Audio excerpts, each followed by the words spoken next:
வடக்கு கிழக்கு மாகாணங்களில் நாளை மறுதினம் முதல் மீண்டும் மழை பெய்வதற்கான சாத்தியம் உள்ளதாக வளிமண்டல திணைக்களம் எதிர்வு கூறியுள்ளது.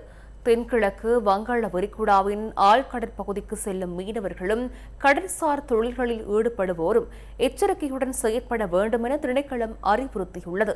குறித்த கடல் பிராந்தியத்தில் நிலவும் குறைந்த காற்றழுத்த தாழ்வு மண்டலம் அடுத்த 24 மணி நேரத்தில் மேற்கு மற்றும் வடமேற்கு திசை நோக்கி நகரக்கூடும் என வளிமண்டல திணைக்களம் தெரிவித்துள்ளது. எதிர்வரும் 11ஆம் தேதியளவில் இலங்கை தமிழ்நாடு கடற்கரை கப்பால் தென்மேற்கு வங்காள விரிகுடாவை குறைந்த காற்றழுத்த தாழ்வு மண்டலம் அண்மிக்கும் எனவும் குறிப்பிடப்பட்டுள்ளது. இதன் காரணமாக குறித்த கடற்பகுதிகளில் காற்றின் வேகம் மணிக்கு 60 கிலோமீட்டர் வரை அதிகரிக்கக்கூடும் எனவும் வளிமண்டல திணைக்களம் தெரிவித்துள்ளது. எதிர்வரும் 24 மணித்தியாலங்களில் தென்கிழக்கு வங்காள விரிகுடா கடற்பிராந்தியத்தில் நிலவும் குறைந்த காற்றழுத்த தாழ்வு மண்டலத்தின் போக்கு எவ்வாறு அமையும்? தென்கிழக்கு வங்காள விரிகுடாவில் குறைந்த காற்றழுத்த தாழ்வு பகுதி அடுத்த 24 மணி நேரத்தில் மேற்கு வடமேற்கு நோக்கி நகர வாய்ப்புள்ளது.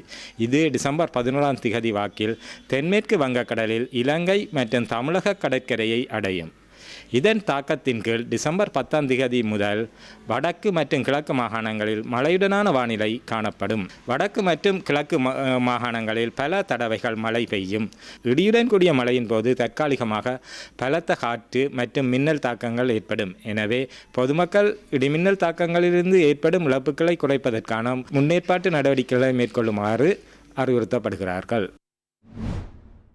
எதிர்வரும் நாட்களில் பலத்த மழையினால் ஏற்படக்கூடிய அனர்த்த நிலைமைகளை எதிர்கொள்வதற்கான முன்கூட்டிய திட்டங்களை தயாரிப்பது தொடர்பில் விசேட கலந்துரையாடல் இடம்பெற்றதாக அனர்த்த முகாமைத்துவ நிலையம் தெரிவித்துள்ளது. சுகாதார அமைச்சு, நீர்ப்பாசன திணைக்களம், வளிமண்டல திணைக்களமும் முப்படைகளின் அதிகாரிகள் உள்ளிட்ட அனைத்து தரப்பினருடனும் கலந்துரையாடல் இடம்பெற்றதாக அனர்த்த முகாமைத்துவ நிலையத்தின் பணிப்பாளர் நாயகம் ஓய்வு பெற்ற மேஜர் ஜெனரல் உதயஹேர தெரிவித்துள்ளார். உங்களுக்கு தெரியும், கடந்த 22ஆம் தேதியிலிருந்து ஏற்பட்ட சூழ்நிலையால் 4,70,000க்கும் அதிகமானோர் பாதிக்கப்பட்டிருந்ததுடன் 18 பேர் உயிரிழந்திருந்தனர். இங்கு பெற்றுக்கொண்ட பாடங்களை கற்றுக்கொண்டு அந்த பொறிமுறையில் ஏதேனும் குறைபாடுகள் இருப்பின் அந்த குறைபாடுகளை நிவர்த்தி செய்வோம். எதிர்காலத்தில் அவ்வாறானதொரு நிலை ஏற்படும் பட்சத்தில் நாம் எவ்வாறு செயற்பட வேண்டும் என்பது தொடர்பில் முன்னாயத்த கலந்துரையாடலை நடத்தினோம். அனர்த்த முகாமைத்துவம் தொடர்பில் எதிர் விளைவுகளுக்கு மேலதிகமாக அனர்த்தங்களை குறைப்பதும் தவிர்ப்பதுமே இதன் நோக்கமாகும். அது தொடர்பில் கலந்துரையாடல் முன்னெடுக்கப்பட்டது. வளிமண்டலவியல் திணைக்களத்தின் எதிர்கூறலின் அடிப்படையில் நாங்கள் தொடர்ந்தும் நடவடிக்கைகளை எடுப்போம். விசேடமாக உங்களுக்கு தெரியும், டிசம்பர் 31ஆம் தேதி வரை கல்வி பொதுத்தராதர உயர்தர பரீட்சைகள் நடைபெற உள்ளன. அது தொடர்பில் விசேட கவனம் செலுத்தியுள்ளோம். அது தொடர்பான வழிகாட்டுதல்கள் தயார்படுத்தப்பட்டுள்ளன. ஏதாவது ஒரு சந்தர்ப்பத்தில் அனர்த்தங்களை எதிர்கொள்வதற்காக 24 மணி நேரமும் அவசர சேவை முன்னெடுக்கப்பட்டுள்ளது. அதற்காக 117 என்ற அவசர அழைப்பு இலக்கம் உள்ளது. இதனிடையே அண்மையில் நாட்டில் ஏற்பட்ட அனர்த்தத்தினால் பாதிக்கப்பட்ட 431 குடும்பங்களைச் சேர்ந்த 1462 பேர் தொடர்ந்தும் தற்காலிக முகாம்களில் தங்க வைக்கப்பட்டுள்ளனர். 17 பாதுகாப்பு முகாம்களில் அவர்கள் தங்க வைக்கப்பட்டுள்ளதாக அனர்த்த முகாமைத்துவ நிலையத்தின் பணிப்பாளர் நாயகம் ஓய்வு பெற்ற மேஜர் ஜெனரல் உதயஹேர தெரிவிக்கின்றார். இதேவேளை சம்பாந்துறை காரைதீவு மாவடிப்பள்ளி பாலத்தில் வெள்ளத்தினால் ஏற்படும் விபத்துக்களை குறைப்பதற்காக முன்னாயத்த நடவடிக்கைகள் முன்னெடுக்கப்படுகின்றன. வீதி அபிவிருத்தி அதிகார சபையினால் மாவடிப்பள்ளி வீதியில் வெள்ளம் பாய்ந்து ஓடுகின்ற பகுதியில் சுமார் 5 அடி உயரத்தில் கான்கிரீட் தூண்கள் அமைக்கப்படுகின்றன. சம்மாந்துறை காரைதீவு மாவடிப்பள்ளி பாலத்திற்கு அருகில் அண்மையில் ஏற்பட்ட வெள்ளத்தின் போது உளவு இயந்திரம் கவிழ்ந்து விபத்துக்குள்ளானதில் 8 பேர் உயிரிழந்திருந்தனர். அண்மையில் பெய்த கனமழை காரணமாக புத்தளம் மாவட்டத்தின் பல பகுதிகளில் பெரும்போக நெற்செய்கை பாதிக்கப்பட்டுள்ளது. புத்தளம், மதுரங்குடி, கமநல சேவைகள் பிரிவுக்குட்பட்ட வேலாசி, நவுட்டான்குளம், முந்தல்காடு, புளிச்சங்குளம், கட்டைக்காடு உள்ளிட்ட பிரதேசங்களில் 1000 ஏக்கர்களுக்கு மேல் நெற்செய்கை மேற்கொள்ளப்பட்டிருந்தது. இதில் சுமார் 100 ஏக்கர்களுக்கும் அதிகமான நெற்செய்கை அழிவடைந்துள்ளதாக விவசாயிகள் தெரிவிக்கின்றனர். வேளாண்மை செய்கையானது மிகவும் பாதிக்கப்பட்டு அலைவடைந்து சென்றிருக்கின்றது. நிறைய கடன்களை பெற்று எமது நகைகளை ஈடு வைத்து தான் நாங்கள் இந்த தொழிலை செய்கின்றோம். இதுவரைக்கும் எங்களுக்கு தேவையான உரமானியம் நஷ்ட ஊடோ எதுவுமே ஒழுங்கான முறையில் வழங்கப்படவில்லை. உடனடியாக மானியம் வழங்க ஏற்பாடு செய்யுமாறு மிக மிக தாழ்மையாக கேட்டுக்கொள்கின்றேன்.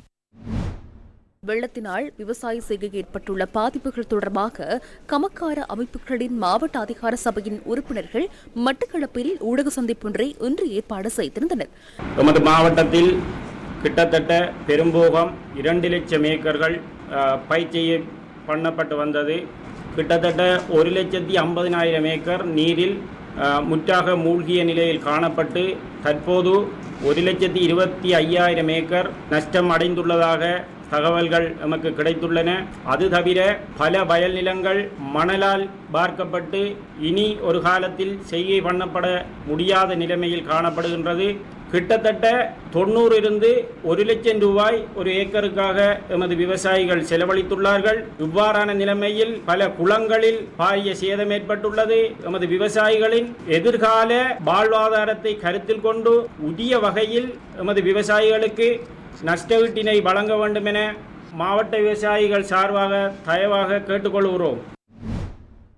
யாழ்ப்பாணம் பொம்மைவெளி பகுதியில் வசிக்கும் வெள்ளத்தால் பாதிக்கப்பட்ட மக்களுக்கு தேசிய மக்கள் சக்தியின் பாராளுமன்ற உறுப்பினர் ஜெயச்சந்திரமூர்த்தி ராஜீவன் தலைமையில் உலருணர்வுப் பொருட்கள் வழங்கி வைக்கப்பட்டன. நாட்டிலே ஏற்பட்ட வெள்ள அனர்த்தம் காரணமாக யாழ்ப்பாண குடாநாடு மற்றும் கிளிநொச்சி மாவட்டங்கள் ஏனைய மாவட்டங்களிலே மக்கள் பேரவலத்துக்கு உள்ளானார்கள். அந்த வகையிலே யாழ்ப்பாணத்திலே பொம்மைவெளி பகுதியிலே 88வது கிராம சபை அலுவலக பிரிவிலே காணப்படுகின்ற 200க்கு மேற்பட்ட குடும்பங்களுக்கு இன்றைய தினம் நிவாரணங்கள் வழங்கி வைக்கப்பட்ட தேசிய மக்கள் சக்தி எப்பொழுது மக்களுக்காக பாடுபடுகின்றது. மக்கள் எங்களை நம்பி வாக்களித்திருக்கிறார்கள். அந்த வாக்களை நாங்கள் மதிக்கிறோம். அந்த மக்களுடைய நம்பிக்கை நாங்கள் ஒரு நாளும் வீண் போக மாட்டாது. எங்களுக்காக வாக்களித்த எங்களை வாக்களிக்காத அனைத்து மக்களுக்கும் எங்களுடைய முழுமையான ஆதரவு செல்லும்.